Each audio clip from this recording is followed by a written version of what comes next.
Today I'm sharing 5 powerful lessons I learned from 5 books about minimalism. These aren't just tips about tossing stuff, they're mindset shifts that have rewired how I think about my space, my habits, and even my relationships.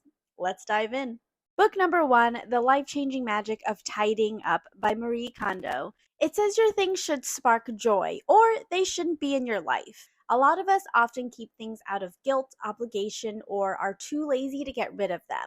But the real question we should ask is, does this spark joy? If not, thank it and let it go, whether that means giving it to someone else who might enjoy it more or throw it out.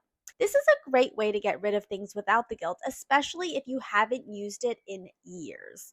Number 2, Digital Minimalism by Newport says your attention is one of your most valuable resources. This book helped me realize that clutter isn't just physical, it's also digital. Notifications, endless scrolling, and digital noise steal our focus on a daily basis and affect our mental health, just like physical clutter.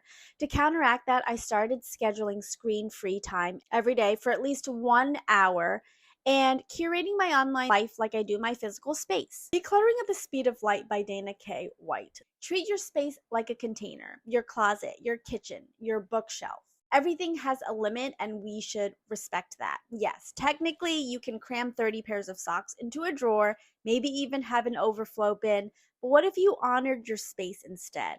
If your drawer holds 20 pairs, you pick your favorite 20 and let the rest go. Maybe you're thinking, but I need all 30. That's okay, but what can you declutter to make space for those socks? Maybe you don't need 10 hats or all those ties. Next, The Year of Less by Cait Flanders. Something that I realized based on the author's experience is that it's so easy to substitute one addictive trait for another, quitting smoking and then taking on an obsessive decluttering habit. The same dopamine rush we get from buying something, we can also get from purging things. How do you stop this? Pause and reflect on why you feel the urge to buy or get rid of something. One tool she used is trying a no-buy period, which can serve as a reset button for your habits and a reminder to notice what you already have.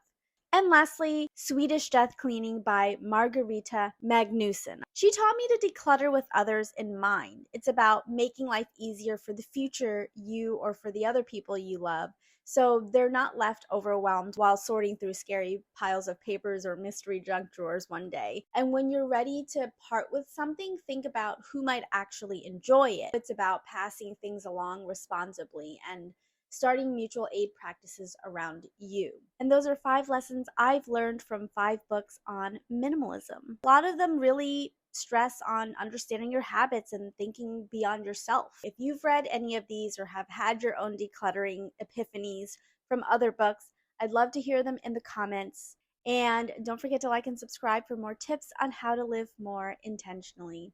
See you guys later.